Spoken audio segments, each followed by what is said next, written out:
¿Cómo están? Hola Vero, hola Meli, buenas tardes. Buenas tardes a todas. Bueno, vamos Buenas tardes. ¿cómo andás? Bien, bien. Acá con mucha lluvia y tormenta. Ay, acá recién se largó a llover, le grité a mi hija que vaya a ver si estaba todo cerrado, Oh, porque venía feo, pero una lloviznita bien, ahora como que se largó. no, Pero bueno, hacía falta también un sí, poco, a ver si saca un poco la peste que hay de todo. sí. Yo justo les contaba a los chicos del curso anterior, la semana pasada, no la anterior, empecé el jueves, justo tenía que dar clase, un dolor en los riñones de una manera impresionante, que me tuve que ir al médico, no me quedó otra, yo le decía a mi marido, no, voy el viernes a la mañana, no aguanté más, tengo una infección en los riñones con una bacteria que esa bacteria, bueno, hay dos medicamentos que en realidad yo puedo tomar porque soy alérgica a la penicilina y me querían internar una semana, lo cual la NAI, ay no, a mí me internan una semana, me complican toda la vida, literal, porque la otra medicación que puedo tomar no va directamente al riñón, así que estoy con esa medicación hace, ¿qué hace? Va a ser este jueves hace 2 semanas. Eh, Eran como 36 pastillas de una y la otra fueron como 14. Y bueno, la próxima semana tengo que termino la medicación, tengo que hacerme de nuevo el análisis y rezar que esa bacteria se haya eliminado, porque si no me tengo que internar sí o sí 7 días, que es lo que no quiero. Digo, toda esta peste que anda dando vuelta por todos lados, a ver si un poco la lluvia nos libera de alguna manera. Así que bueno, son cositas que van pasando. Acá parece que anda también fuerte una gripe A no me acuerdo, una nueva cepa. Así que bueno, también Sí, estamos todos medios, en todos lados hay algo de qué cuidarse. en todos lados hay algo, Sí. hay algo. Sí, sí, yo le preguntaba, le digo a la doctora, ¿pero de qué me agarré esa bacteria? Me dijo alimento, puede ser agua, puede ser tantas cosas. Me dijo que, mira, no pudimos definir de qué. Pero bueno, en fin, el día de hoy vamos a hablar de Parkinson, ¿sí? Que es una enfermedad del sistema nervioso, que afecta todo lo que sería la estructura del cerebro, que es la encargada, digamos, de controlar y de la coordinación de los movimientos, también del mantenimiento del tono muscular y de la postura. ¿Sí? El Parkinson es un desorden crónico, es un desorden degenerativo, ¿sí? Que se producen cuando las células nerviosas de la sustancia negra del mesencéfalo, ¿sí? Mueren o sufren algún deterioro. ¿Sí? El mesencéfalo une lo que sería el cerebelo con la médula. ¿Sí? ¿A quién afecta? A hombres y a mujeres de todas las razas. ¿Sí? Generalmente a partir de los 50 años. ¿Sí? Pero también está el Parkinson precoz, que aparece antes de los 40 años de edad. ¿Sí? También para que lo tengan en cuenta. ¿Cuáles son los síntomas? Tenemos síntomas típicos, como por ejemplo temblor, ¿sí? Ese movimiento rítmico, en este caso, hacia atrás y adelante. Después el tema de la rigidez, ¿sí? La falta de flexibilidad o la resistencia muscular. Después está la bradicinesia, que es la pérdida de movimientos espontáneos y automáticos, que conlleva lo que sería una lentitud en las acciones. Después está inestabilidad en la postura, ¿sí? Después hay algunos síntomas secundarios, como por ejemplo la depresión es uno de ellos, ¿sí? Que muchas veces la depresión se detecta al comienzo de la aparición de esos síntomas, cuando la persona comienza a darse cuenta. Después hay otros síntomas secundarios, como puede ser el mal funcionamiento de los músculos para tragar y para masticar, que eso dificulta la tarea, ¿sí? Después está la dicción, que es hablar en voz baja, ¿sí? O también repiten palabras muchas veces, o en el caso contrario, que hablan demasiado, y problemas urinarios, todo lo que sería incontinencia o dificultad para orinar. Después puede aparecer también estreñimiento, ¿sí? Debido a la lentitud, en este caso, de los músculos intestinales y los músculos abdominales. Puede aparecer trastorno de sueño, ¿sí? Somnolencia, pesadillas, muchas veces relacionadas más que nada con la medicación, ¿sí? Después puede aparecer hipomimia, que en realidad es cuando se pierde la expresividad, ¿sí? Y muchas veces no se puede mantener la boca cerrada. Después tenemos acinesia, ¿sí? Que es la inmovilidad total, que muchas veces aparece de improviso y que puede durar minutos o puede durar horas, ¿sí? El diagnóstico es fundamentalmente clínico, ¿sí? Y se efectúa a partir de esos primeros síntomas. Después se confirma con lo que sería un TAC, una tomografía axial computarizada, para detectar en realidad las lesiones cerebrales que tiene el mesencéfalo, ¿sí? Y fundamental el diagnóstico precoz, ¿sí? Porque cada tipo de Parkinson obviamente que tiene un tratamiento específico. Así que ya vamos a hablar de eso. El objetivo del tratamiento, ¿cuál es? Reducir la velocidad de la progresión de esa enfermedad, además de controlar los síntomas y reducir los efectos secundarios de esos fármacos, ¿sí? Entonces tenemos todo lo que es el tratamiento farmacológico, que favorece lo que es la producción de dopamina o retrasa el deterioro de la dopamina, que se administra en función obviamente de la gravedad de los síntomas, ¿sí? Y tenemos todo lo que es también tratamiento quirúrgico, ¿sí? Por ejemplo, los pacientes con dipsinesia causada por la medicación o ciertos casos avanzados, se hace un tratamiento quirúrgico, en otros se le coloca marcapaso para eliminar en este caso la zona dañada del cerebro, ¿sí? Después hay otro que es una estimulación cerebral, que se hace en realidad cuando no hay respuesta a esos medicamentos, ¿sí? Y después están, por ejemplo, todo lo que sería implante de células fetales, ¿sí? Que en realidad la idea es sustituir las células muertas del cerebro por sanas. Y después está todo lo que sería el tratamiento de rehabilitación física, que es importantísimo para el mantenimiento del tono muscular, de las funciones motoras, ¿sí? Esencial actividad física diaria. Bien, ejercicios, digamos, para mantener la movilidad y fortalecer esos músculos, más que nada los músculos que están afectados. Entonces tenemos ejercicios de brazos, tenemos ejercicio de hombros, de manos, de cuello, de piernas, de pies, ¿sí? Yo les preparé un videito muy cortito que se los quiero compartir, de 5 ejercicios muy fáciles para adultos mayores con enfermedad de Parkinson, que se puede hacer en casa con lo que tenemos. Así que se los voy a compartir antes de seguir hablando del tema de la adaptación del entorno, más que nada, en personas con enfermedad de Parkinson. Aquí te dejo 5 ejercicios que ayudan en el tratamiento de la enfermedad de Parkinson. Hola, soy Mariana Quevedo y soy fisioterapeuta en Querétaro.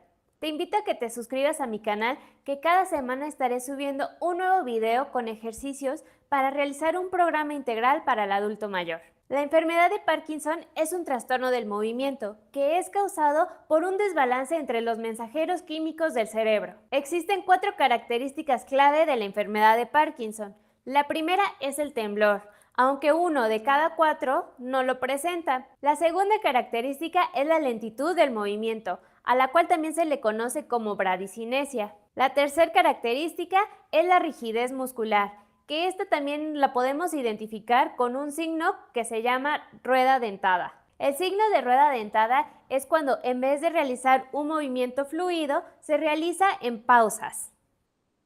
Y la última característica, la número 4, es la incapacidad de mantener el equilibrio. No todas las personas con el diagnóstico presentan estas 4 características, pero también se pueden presentar la micrografía, que es cuando la letra se hace más pequeña y más pegada. La falta de expresión facial, la disartria, que también se ve acompañada de una disminución del volumen de la voz, una postura encorvada y también hay cambios en la marcha, se hacen pasos cortos y hay dificultad para girar. No existe cura para la enfermedad del Parkinson, pero existen múltiples opciones para poder minimizar los síntomas y poder brindar una mejor calidad de vida a los pacientes. Los medicamentos juegan un rol muy importante en el tratamiento de la enfermedad, por lo que la visita al neurólogo es fundamental. Una parte esencial en el tratamiento del Parkinson es el ejercicio, ya que este brinda las herramientas necesarias para mantener la máxima funcionalidad. Existen 3 líneas básicas del ejercicio para el paciente con Parkinson. La primera de ellas es el estiramiento, ya que este nos ayudará a mantener la máxima movilidad de nuestras articulaciones. La segunda de ellas es el ejercicio de fortalecimiento, que nos ayudará a mantener o mejorar nuestra capacidad para levantarnos y caminar. Y la tercera es el acondicionamiento físico, que nos ayudará a mantener la función cardiorrespiratoria. En este video te dejo 5 ejercicios de mucha utilidad en el tratamiento para los pacientes con Parkinson. Vamos a verlos. Ejercicio 1. Remos. Para este ejercicio necesitaremos una varita de aproximadamente 1 metro de largo. Persona sentada en una silla estable, espalda recta, con ambas manos tomando la varita a lo ancho de los hombros. Vamos a realizar 8 frente a nuestro cuerpo, como si estuviéramos remando. Inhalamos profundo y al exhalar hacemos el remo hacia un lado. Inhalamos al regreso y exhalamos. Realizamos de 8 a 12 repeticiones hacia cada lado.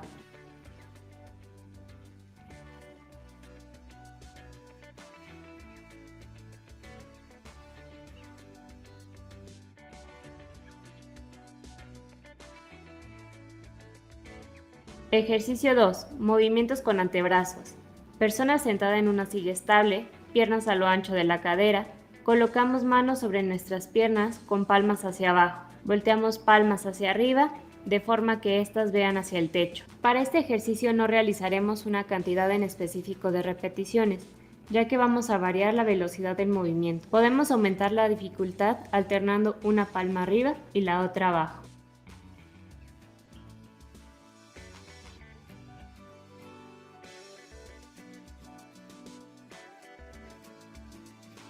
Ejercicio 3. Pinzas. Colocamos manos frente a nuestros ojos. Llevamos cada dedo hacia el pulgar de forma alterna para crear una pinza.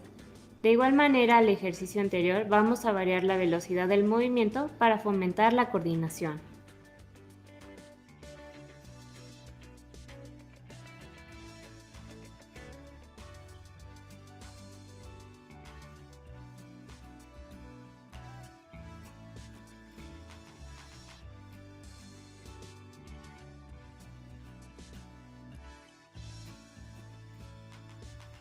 Ejercicio 4. Movimientos pélvicos. Persona sentada en una silla estable, piernas a lo ancho de la cadera y colocamos manos sobre nuestras rodillas. Empujamos una rodilla hacia adelante, moviendo la cadera y la pelvis hacia el frente. Realizamos lo mismo con el lado contrario y progresamos caminando hacia adelante sobre nuestra silla y de regreso.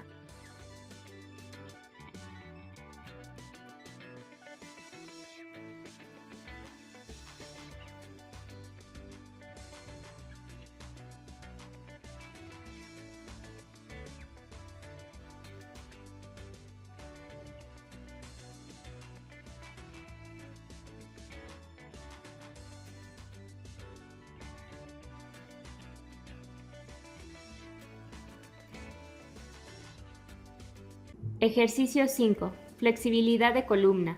Persona sentada en una silla estable, piernas a lo ancho de la cadera. Vamos a agacharnos para abrazar nuestras piernas, pegando nuestra barbilla al pecho. Mantenemos la posición por 30 segundos.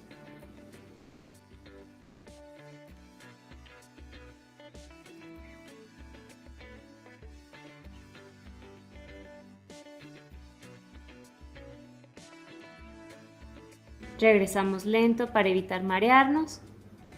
Y ahora tomamos el respaldo de nuestra silla. Enseguida crearemos una curva contraria con nuestra espalda y llevamos mirada hacia el techo. Mantenemos nuevamente la posición por 30 segundos.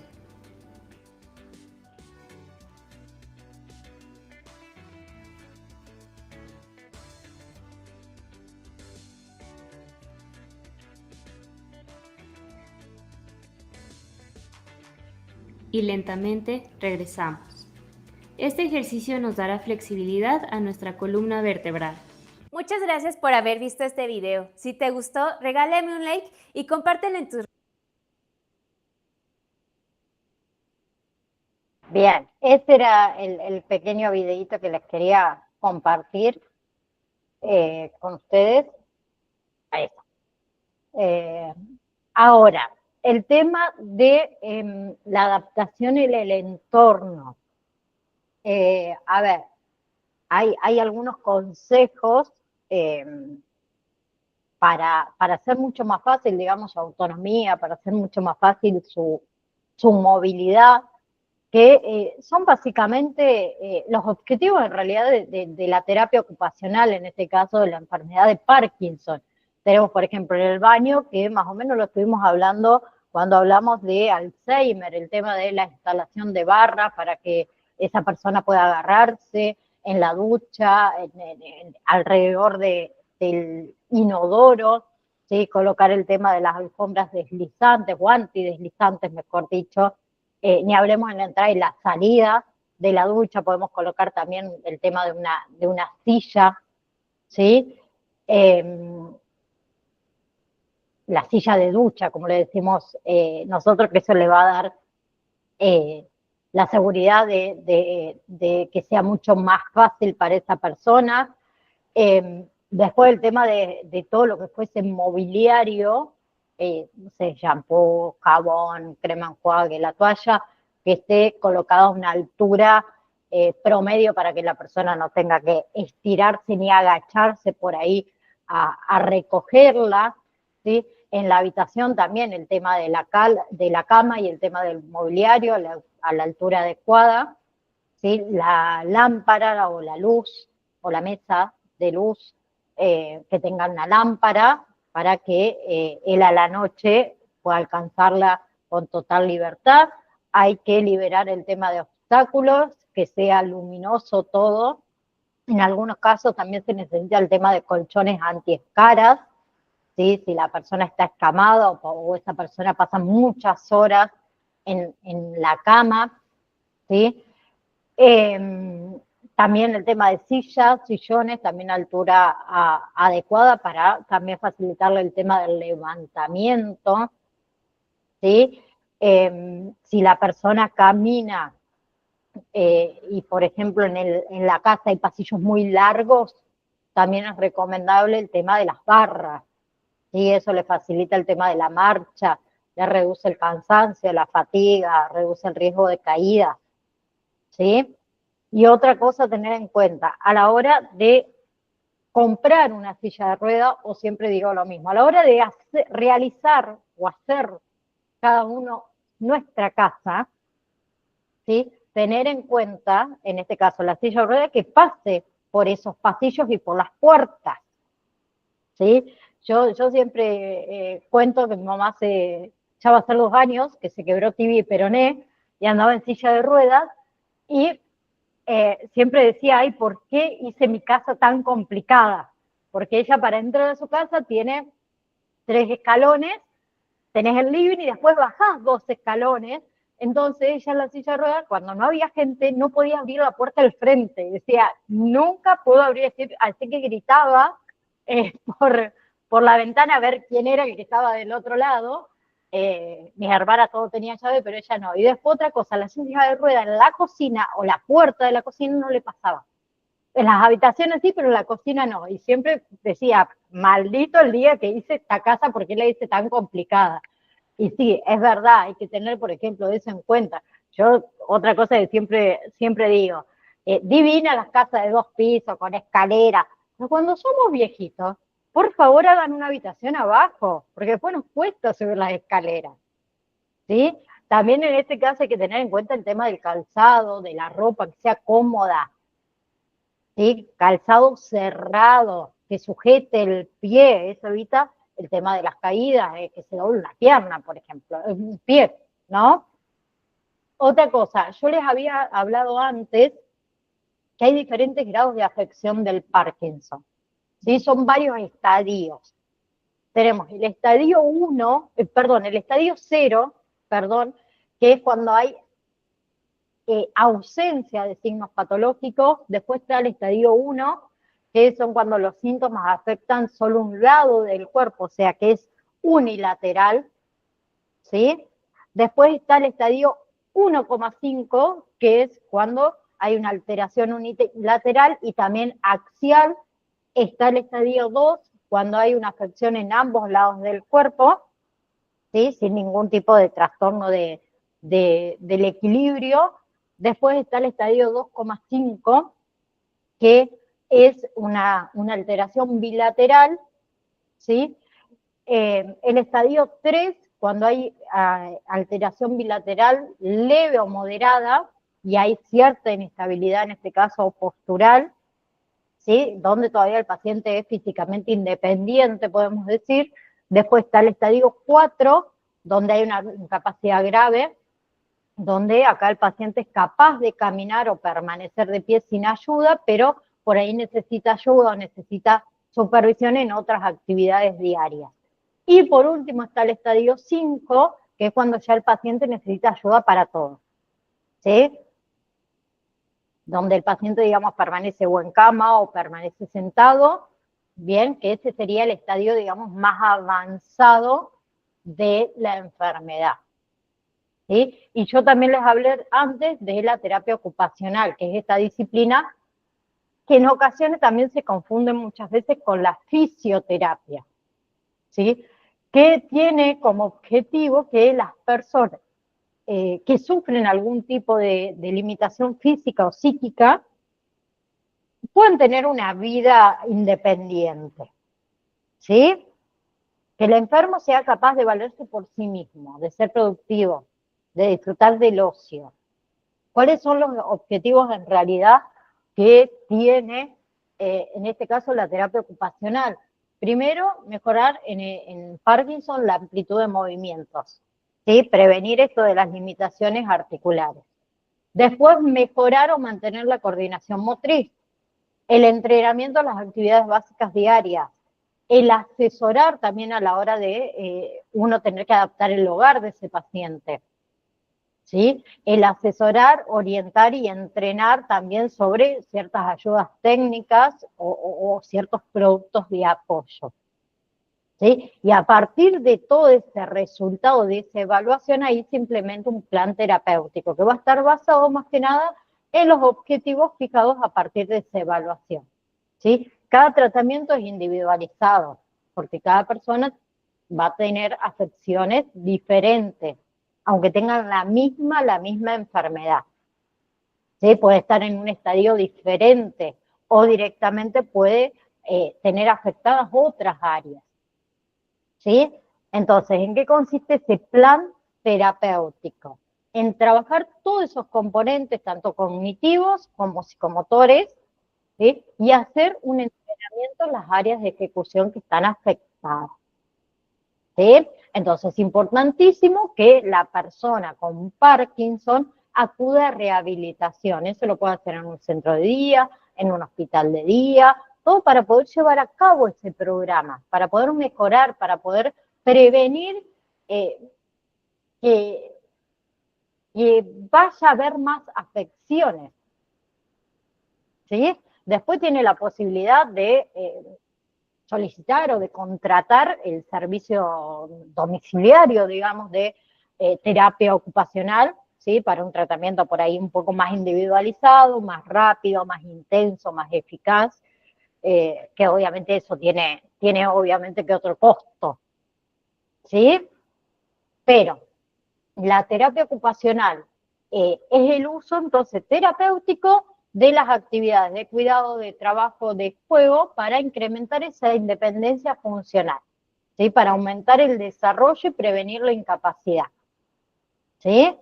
Ahí se puede implementar todo lo que sería, o incluir todo lo que sería la adaptación de tareas, del entorno, para poder alcanzar la independencia y aumentar su calidad de vida. ¿Bien?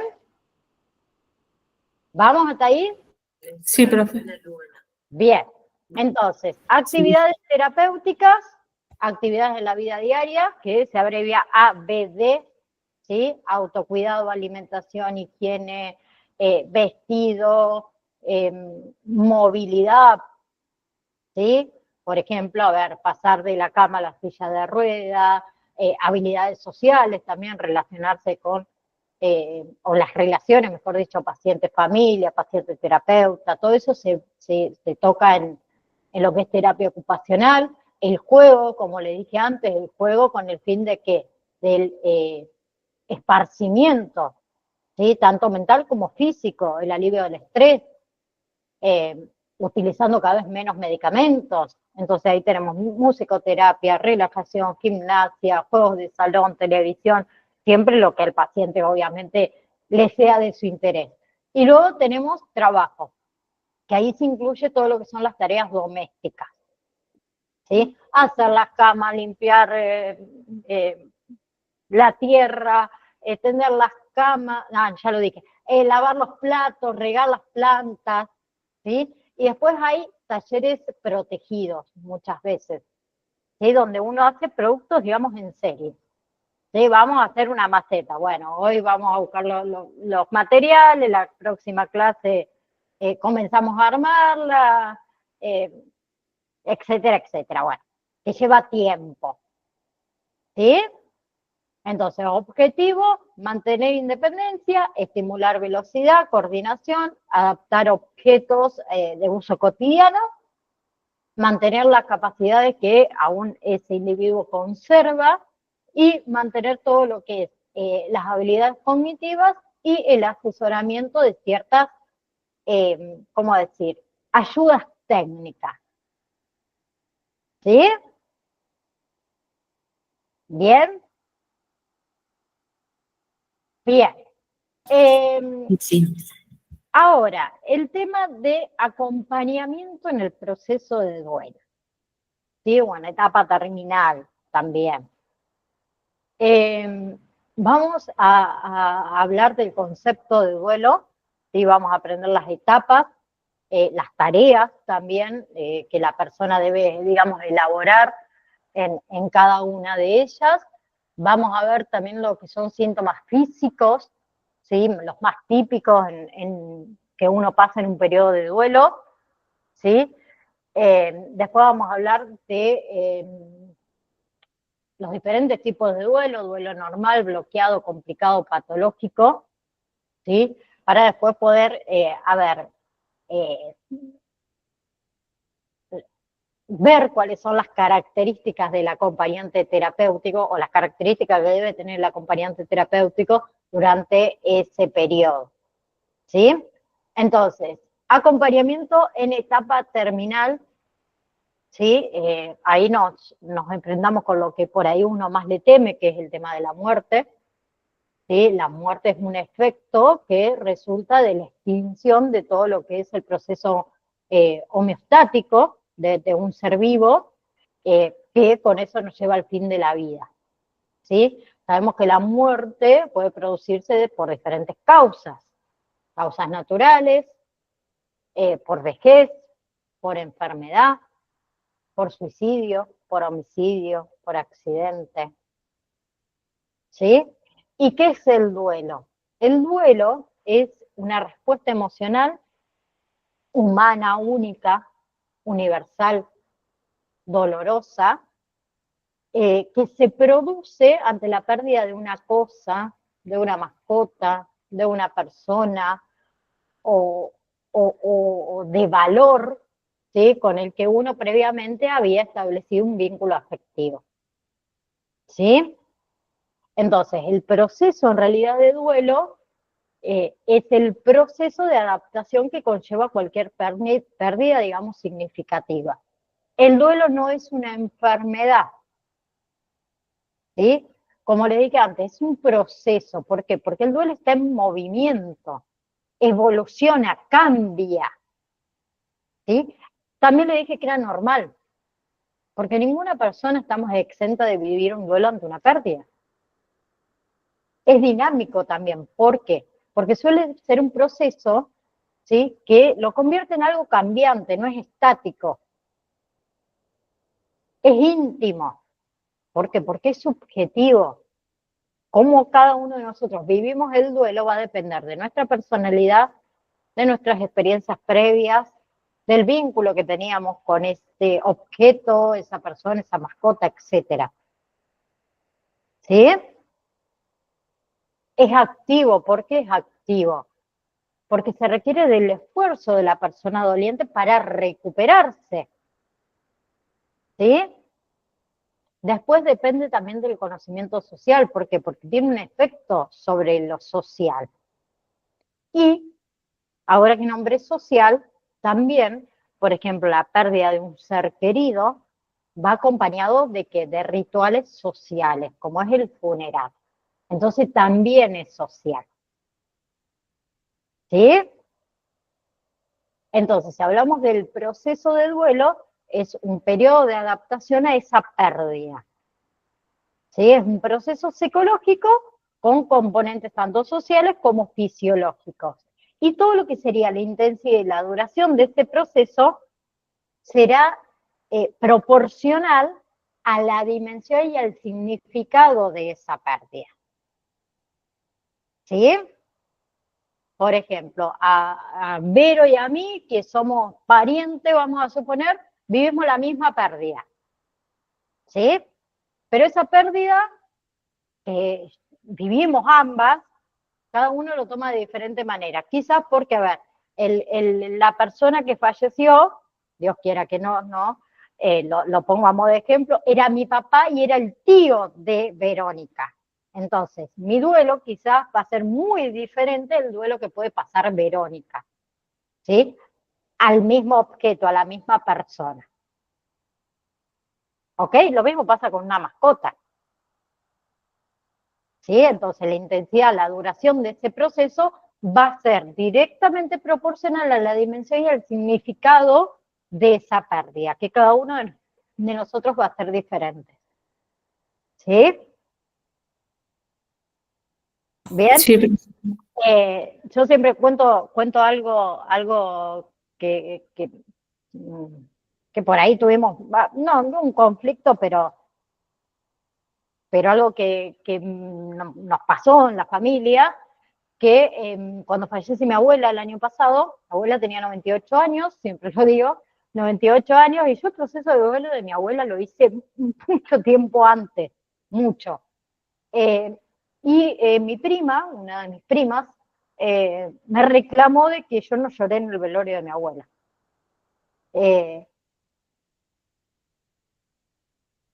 Y fue algo que me llamó mucho la atención, primero porque no me lo esperaba, fue una sorpresa,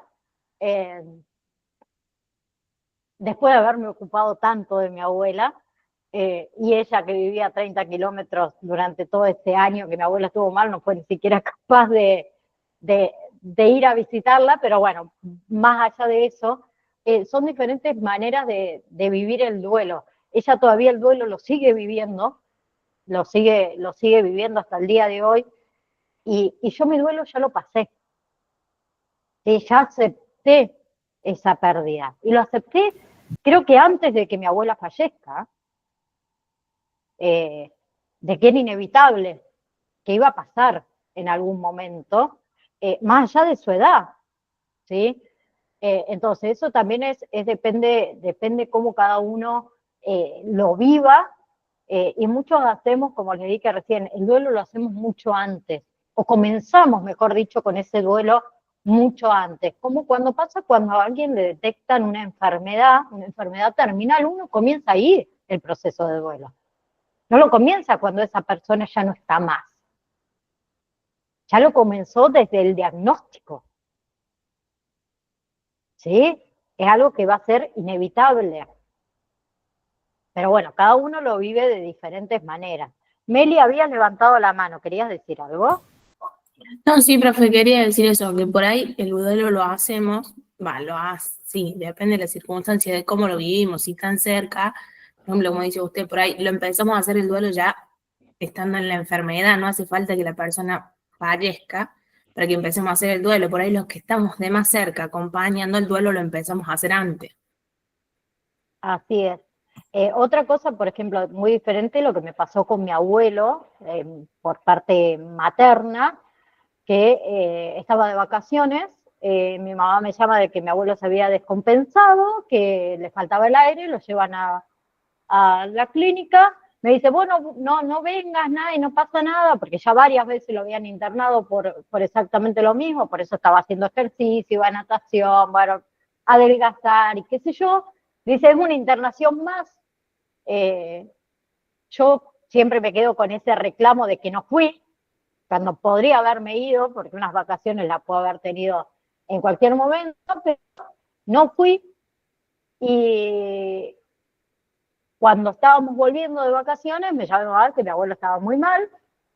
Como dejé las cosas en casa, nos fuimos para allá, estaba en terapia intensiva, entonces a mí me tocaba, o sea, podía ir a verlo el otro día a las 9 de la mañana. A las 8:30 de la mañana la llaman por teléfono a mi mamá, yo en la ruta, viajando a ver a mi abuelo, de que mi abuela había fallecido. Y me quedé con eso ahí. Fue totalmente a lo que le pasó a mi abuela materna, que ya por su edad y todo, es como que uno lo viene esperando, y fue diferente el duelo, totalmente diferente, no, ni parecido uno con el otro.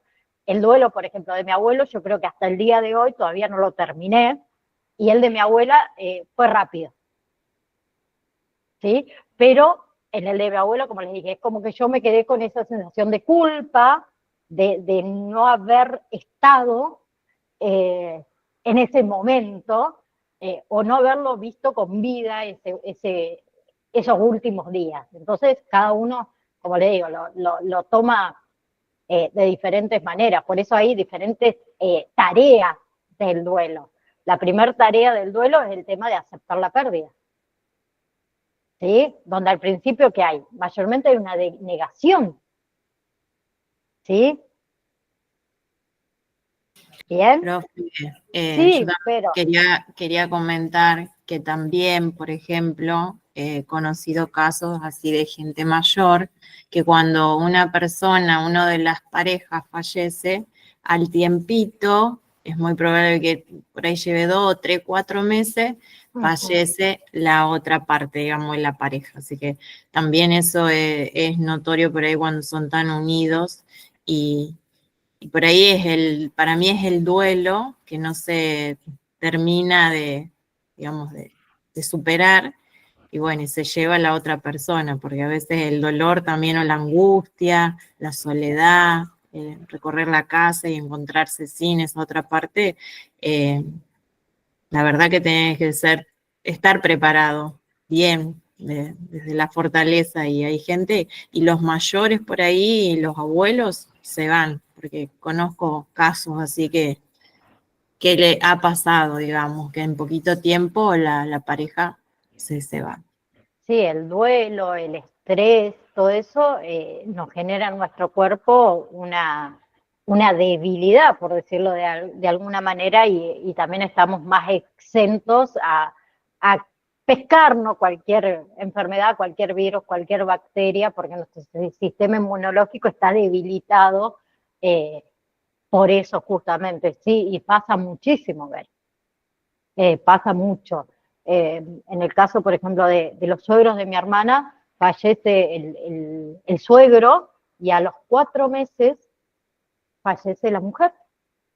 Y de la nada, y vos decís, y gente no tan grande hablo, y pasó, eran muy unidos, era el Beto, la Betty y Poca era, no sé, súper unido y sucedió. Y todo no, en realidad fue al revés. Primero fallece Betty y después fallece Poca, perdón, el marido. Él entró en una depresión muy grande, muy grande, muy grande, muy grande, y también falleció. ¿sí? Falleció de un paro cardiorrespiratorio. Y otra pregunta, por ejemplo, bueno, hablando con lo de Parkinson. ¿El Parkinson entonces se genera por un trauma que ha pasado la persona y de ahí se puede llegar a desencadenar por No, situaciones muy dolorosas, muy traumáticas, digamos? Porque no, te no. digo porque Sí, mi tío falleció de eso, de Parkinson. Y yo lo he visto hasta el último momento cuando la enfermedad progresa tanto hasta lo último, digamos, cómo, digamos, termina la persona. Una claro. cama de hospital, digamos, sin comer, sin ya nada, sin... y bueno, pero él, su único hijo, digamos, lo mataron en Rosario, digamos, estudiando, o sea, la salida de la facultad, y a partir de ahí, como digamos, un primo mío, tenemos su único hijo, yo digo, bueno, y situaciones traumáticas, porque no es, digamos, hereditario, ¿no es cierto? No, No, el Parkinson es una enfermedad del sistema nervioso, ¿sí? Uno de los síntomas del Parkinson es el tema de la depresión, que lo estuvimos hablando recién, que creo que por ahí también claro, por eso vengo a va Ivana.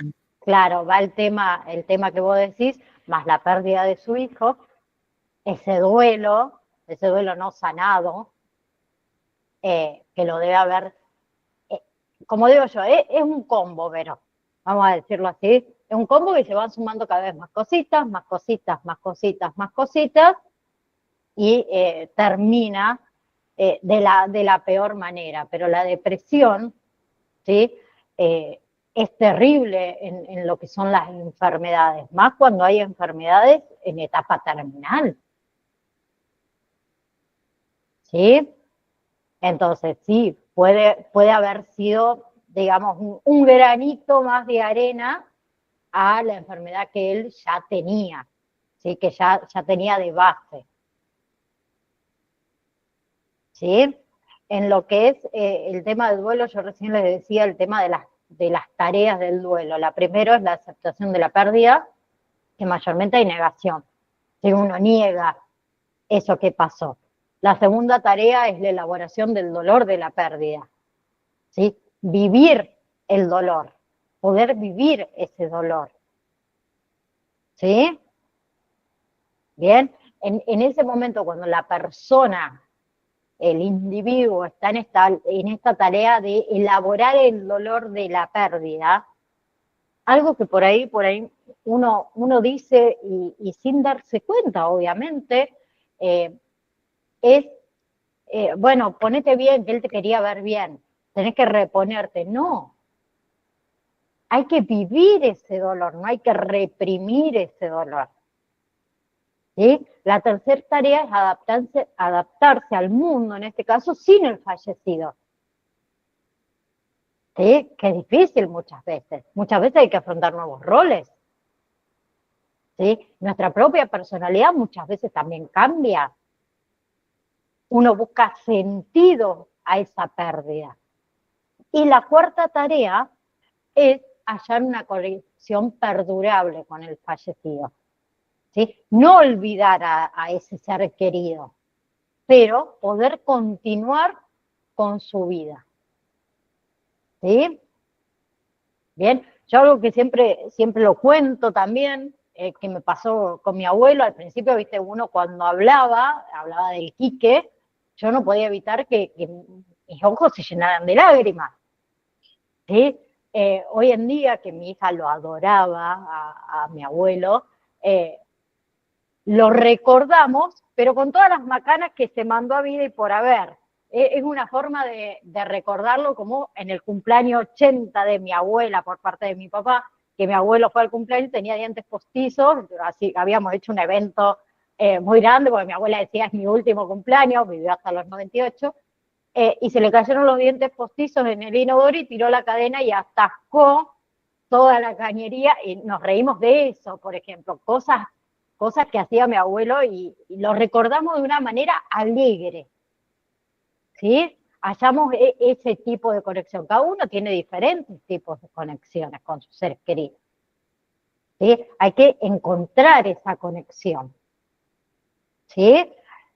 Todo duelo trae consigo síntomas. ¿Sí? Nosotros vamos a hablar en general, los síntomas emocionales, la tristeza, la culpa, el enfado, la ansiedad, el cansancio, la fatiga, la apatía, la soledad en algunos casos, la insensibilidad, el shock en algunos otros. También trae consigo síntomas cognitivos, preocupación, confusión, alucinaciones visuales, auditivas. Trae síntomas conductuales, por ejemplo, trastorno de sueño en algunos casos, trastorno de alimentación, ¿sí? Aislamiento social, conductas distraídas, llorar, hiperactividad, ¿sí? Conductas por ahí de evitación, evito tal lugar porque me recuerda, o evito tal cosa porque me recuerda. Y también trae síntomas orgánicos. Muchas veces sentimos opresión en el pecho, vacío en nuestro estómago, nudo en la garganta, nos sentimos cansados, con falta de energía, con debilidad muscular, ¿sí? Se queda en la boca, por ejemplo, ¿qué más? Falta de aire en algunos casos, hipersensibilidad, por ejemplo, al ruido, ¿sí? Y yo le dije que había diferentes tipos de duelo. Tenemos el duelo normal, que es cuando uno, se transitan todas esas etapas de duelo y se elabora la pérdida en un tiempo prudencial, ¿sí? Sin generar mayores por ahí dificultades, ¿sí? Después está, por ejemplo, lo que es el duelo complicado, donde acá los síntomas y las conductas de riesgo se sostienen en el tiempo, ¿sí? Tenemos el duelo bloqueado, que es cuando se niega la pérdida, cuando se evita ese trabajo de duelo. Existe un bloqueo emocional y un bloqueo cognitivo. Y después está el duelo patológico, que en este nos vamos a centrar nosotros, que es que en realidad se define por la intensidad y la duración. ¿Sí? Hay una persistencia y una intensidad de esos síntomas tan grandes que a uno lo lleva a detener la vida académica, la vida social, la vida laboral, la vida amorosa, la vida familiar. Se detiene nuestra vida. ¿Sí? En lo que es el duelo patológico, es cuando uno por ahí queda anclado en algún síntoma, la tristeza, la culpa, la ira, ¿sí? Donde hay por ahí, ¿cómo decir?, pensamientos reiterativos sobre la situación de ese fallecido, ¿sí? Donde uno no puede hablar de esa pérdida sin angustiarse, ¿sí? Donde uno no quiere desprenderse de esas posesiones que tenía ese difunto, ¿sí? Muchas veces también uno en un duelo patológico tiene síntomas similares a los que tuvo ese fallecido, ¿sí? Donde hay una identificación, podemos decir, excesiva, una imitación, ¿sí? Donde uno puede aparecer el tema de las fobias, la fobia ante la enfermedad, por ejemplo, de esa persona que falleció. Hay cambios conductuales que son excesivos, hay impulsos destructivos hacia uno mismo y también hacia los demás, ¿sí? Nosotros debemos acompañar en ese proceso de duelo. ¿Cómo lo vamos a hacer? Estableciendo un vínculo empático, escuchando activamente, ¿sí? Informando en otros casos, ¿sí? Muchas veces también nos anticipamos a fechas, a situaciones que son relevantes para esa persona. Ayudamos a tomar decisiones, ayudamos a solucionar problemas, ayudamos a adquirir habilidades, le permitimos el tema de la narración repetitiva, ¿sí? Bien, hablamos de los sueños, hablamos de las presencias. Entonces, cosas que no debemos hacer nosotros cuando hay una persona que está pasando por un duelo. ¿Sí? Primero decirle que lo está haciendo bien, porque no sabemos, porque cada uno lo vive de diferente manera el duelo. O decirle lo que tiene que hacer. ¿Sí? Si estamos acompañando a una persona con cualquier tipo de duelo, ¿no? Cualquier tipo de duelo. ¿Cómo acompaño yo a una persona? ¿Qué le digo? Bueno, a ver, Vero, lo lamento mucho, si necesitas algo, llámame. No, Vero, si está en un proceso de duelo, y ni hablemos si está entrando en depresión por ese duelo, no me va a llamar por teléfono, soy yo la que tengo que estar ahí. Así sea en silencio. ¿Sí? Otra cosa que solemos decir, bueno, el tiempo cura todas las heridas. ¿Quién dijo eso? Cuando nosotros tenemos una herida cortante en nuestro brazo, ¿qué nos queda? Una cicatriz. La herida se curó, pero la cicatriz está ahí. Ah, y esta es la cicatriz cuando yo era chica y me caí del árbol. Está ahí. ¿Sí? Otra cosa. Ay, Vero, sé cómo te sentís. No, no sé cómo Vero se siente. Yo no puedo estar sintiendo lo mismo que sintió Vero, o que sintió Melissa, o Diana. No. Yo me puedo imaginar, pero no me siento de la misma manera que ella. ¿Sí? O esto de, bueno, a ver, hay que superar, hay que comenzar con nuestra vida, superar el dolor, animarte o animar a esa persona que se deshaga de las posesiones del difunto. No, todo tiene su tiempo. Todo tiene su tiempo. ¿Sí? Las posesiones del difunto. Por ejemplo, a ver, las personas que por ahí mantienen intacto el dormitorio de una persona que falleció. Ahí estamos hablando de una persona que está en un duelo ¿de qué tipo? Patológico. Esa persona necesita una ayuda. Sí, ¿qué debemos hacer? Es estar ahí, acompañando a esa persona, siendo paciente cuando nos cuenta 350.000 veces la historia de cuando conoció a esa persona, a ese fallecido, o lo que ha sufrido con su pérdida. Escuchar, ¿sí? Permitirle esto de que pueda compartir todos esos recuerdos. Y si ofrecemos ayuda, que sea concreta, ¿sí? Y nosotros debemos estar atentos a poder atender a sus necesidades. Y eso se hace estableciendo un vínculo de confianza. ¿Sí? Entonces, ¿cómo acompañamos al paciente terminal? ¿Sí? El paciente oncológico, acá estamos hablando de cáncer. Cáncer, la palabra, mejor dicho, cáncer, proviene del griego cárquinos, ¿sí? Que es lo que corroe, lo que rompe, lo que consume. ¿Sí? Cuando hablamos de cáncer estamos hablando de una enfermedad neoplástica que es originada por una multiplicación desordenada de las células de un tejido o de un órgano, que va a provocar cambios a niveles celulares, que origina todo el tema de tumores malignos. ¿Sí? El cáncer afecta en diferentes grados. ¿Sí? Entonces, el paciente oncológico, esto quiero dejarlo en claro, en realidad todo paciente tiene derecho a estar informado acerca del diagnóstico y de su tratamiento.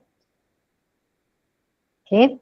¿Por qué digo esto? Porque he escuchado muchos casos y de personas también cercanas de que le diagnosticaron X enfermedad mortal, vamos a decirlo así, y nosotros como familia decidimos no decírselo.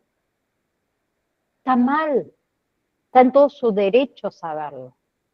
Está mal que el médico haya permitido que la familia tome esa decisión, porque era el médico quien tenía que informarle al paciente.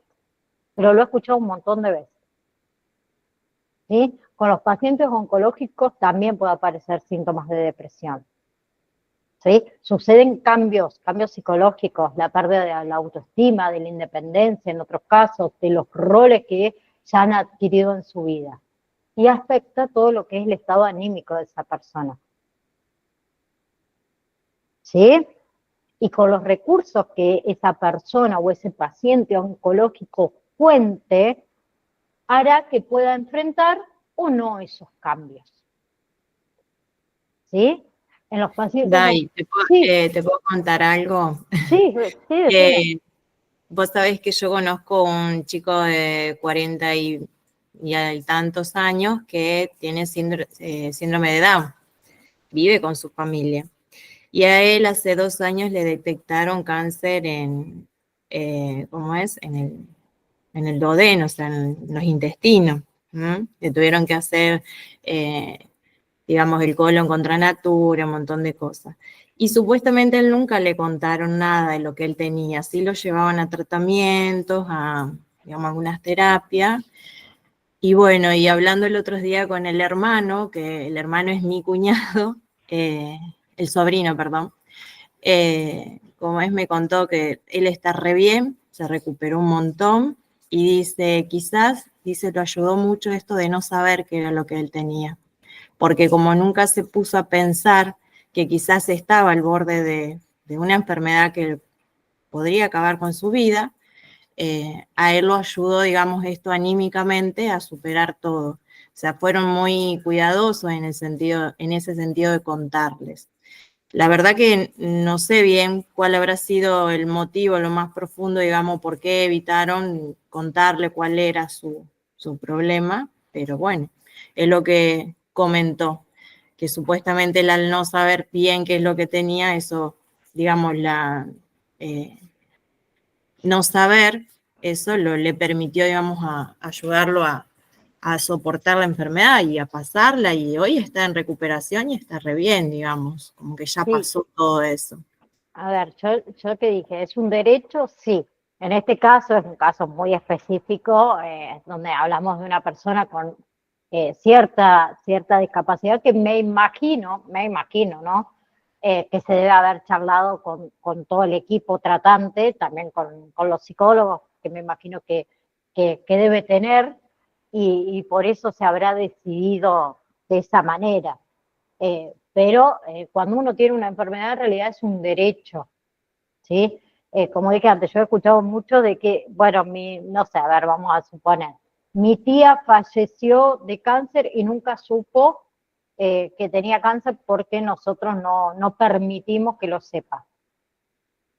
A ver, es una decisión del paciente, del individuo, querer hacer un tratamiento o no,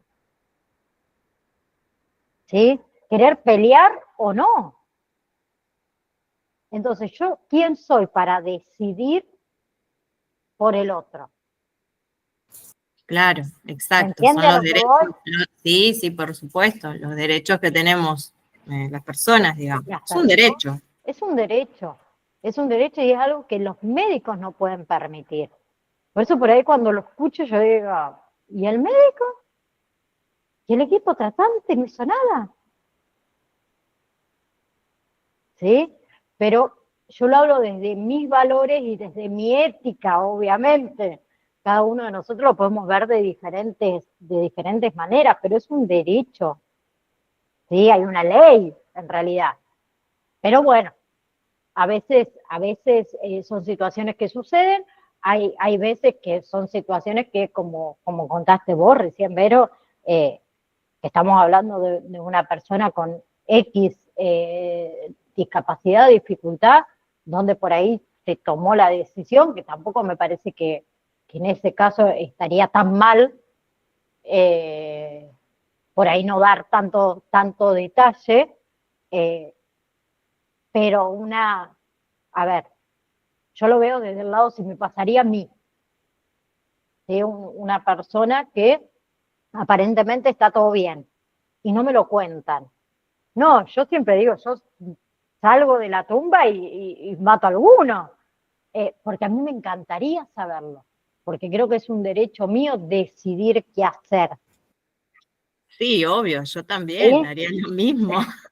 Entonces por ahí eso, cuando escucho esas cosas digo, ay, porque viste, uno siempre dice, bueno, lo que yo haría, pero lo que yo haría no es lo mismo que harían los demás. Que eso muchas veces a mí, por ejemplo, me cuesta mucho aceptar cuando veo que alguien hace mal las cosas, que sabe que está mal, y digo, sí, la pucha, pero ¿qué onda? No hay ningún problema, Meli, ya terminamos y antes de que te vayas, nos vemos el viernes a las 17 horas. Ya les aviso, después les mando al WhatsApp. Pero les decía esto, de que las personas, por ejemplo, con el tema de diagnóstico de cáncer o pacientes oncológicos, tienen varias sensaciones antes de ese diagnóstico. ¿Sí? Muchos se preguntan por qué me pasó a mí, qué hice yo, surge el sentimiento de culpa, surge el sentimiento de impotencia, de ansiedad, que nos pasa no solamente con un paciente, o le pasa a un paciente oncológico antes de diagnóstico, cualquier diagnóstico. ¿Sí? Como yo le conté al principio, yo me pesqué, como dijo uno, tiré la lanza y la agarré, una bacteria que al principio me preguntaba, ¿pero cómo? ¿Y por qué a mí? ¿De dónde? Después lo acepté, dije, bueno, ya está, vamos con el tratamiento porque no quiero que mis riñones se vean afectados por esa bacteria por yo no hacer nada. Pero al principio también me cuestioné, ¿sí? Y trataba que la médica me dé una respuesta. Y son tantas las opciones que quizás nunca la voy a saber. ¿Sí? Entonces, sí, todos ante un diagnóstico, muchas veces nos preguntamos, ¿pero por qué me pasó a mí? ¿Qué hice yo? La culpa, la impotencia, la ansiedad. Y, por otro lado, más con los pacientes oncológicos, el tema de la familia. Produce un impacto, produce desorganización en la familia muchas veces, distorsiona el funcionamiento habitual. ¿Sí? La familia muchas veces tiene impotencia. Y también va a depender mucho de la importancia de cuál es el miembro que se enferma, la edad que tiene ese miembro, la etapa vital, el lugar que ocupa dentro de la familia. ¿Sí? Yo no quiero decir que sea menos importante, a ver, una abuelita de 80 años que le diagnostican cáncer que a un niño de 4. ¿Sí? Pero sabemos que la abuelita de 80 años tiene 80 años, que tiene poca expectativa de vida. Un niño de 4 años sí tiene una vida por delante gigante. Entonces todo eso va a depender de la familia. El lugar que ocupa ese miembro que se enfermó en la familia. ¿Sí? Bien, la importancia de cuál es el miembro, en qué etapa vital de su vida está, el lugar que ocupa dentro de la familia. Pues yo puedo tener un hermano, una hermana que le diagnostican cáncer y yo no tengo ni sentimientos con mi hermano, con mi hermana. En mi familia, ¿qué lugar ocupa esa persona? Por más que Vero venga y me diga, pero nada, y es tu hermano. ¿Sí? Que no sucede, yo con mis 2 hermanas divino. Pero pasa.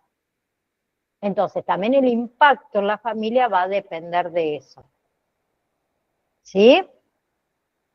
Entonces, para poder tener un buen pronóstico familiar ante un diagnóstico de este tipo, la familia debe tener aceptación, ¿sí? Debe tener todo lo que son aspectos claros y directos, debe tener alta tolerancia entre los miembros de esa familia, debe saber utilizar los recursos sanos, la no violencia y el manejo de la culpa. ¿Sí? Va a haber un mal pronóstico, sí, un mal pronóstico familiar, se dice, cuando hay negación, cuando hay desmentidas, ¿sí? Cuando no hay apoyo familiar, cuando hay culpa, cuando hay falta de afecto, cuando no tenemos una comunicación ineficiente, cuando tenemos una comunicación cerrada, y ni hablemos cuando hay violencia. ¿Sí? Entonces, el viernes, cuando nos veamos, vamos a hablar de las etapas de la aceptación de la enfermedad terminal, que es la fase número 1, que es el tema del shock, negación y aislamiento. La fase número 2, que es la ira, y la irritación. Fase número 3, que es el pacto o negociación. La fase número 4, que es la fase de depresión. Y por último, la fase número 5, que es la fase de aceptación. ¿Sí? Que las vamos a comparar con las etapas de duelo. Y vamos a hablar un poco del tema de los cuidados paliativos. ¿Sí? Así que el día viernes nos vamos a encontrar a las 5 de la tarde, no sabemos hasta qué hora, porque nuestra última clase es la semana que viene. Entonces, necesito que nos veamos el viernes, después nos vamos a volver a ver el lunes, y ahí el lunes vamos a decidir si nos quedamos o un rato más o nos vemos antes del día miércoles, porque después ustedes van a tener el examen final, que acuérdense que es el 23. Ahora me entró una duda, no es la semana que viene la última clase, es la otra. Claro, me parecía, profe, porque recién es 5. Ah, no, está bien. Está bien. Ah, pero yo les cambié para el viernes el examen en vez del lunes. Ah, así que el lunes 19 también nos podemos volver a ver. Es verdad. Bueno, por ahora nos vemos el viernes. ¿Sí? Nos vemos el viernes a las 5 de la tarde. ¿Para qué día, profe, entonces cambió el examen Para final? el viernes 23. Ah, sí, es la fecha que había dicho. Sí, porque en realidad tendría que haber sido, porque el examen tendría que haber sido el lunes 19. Se las cambié para el 23. Así que el 23 era el examen final, porque, claro, para que no les quede tan juntito. Por el momento nos vemos el día viernes. ¿Sí? Entonces, después les mando al grupo de WhatsApp el enlace para el día viernes, ¿ok? ¿Sí? Profe. Bien, les mando un beso enorme a cada uno de ustedes. Nos vemos entonces el día viernes. Vayan repasando, porfa, vayan repasando para ese examen final y que les vaya más que bien. ¿Sí? No me hagan trabajar después en el recuperatorio, no sean malas. Así que les mando un beso enorme a cada uno de ustedes. Que tengan linda semana. Gracias, profe. Nos vemos. Gracias a ustedes. Chao, chao. Gracias, nos vemos. Chau, chau. Beso.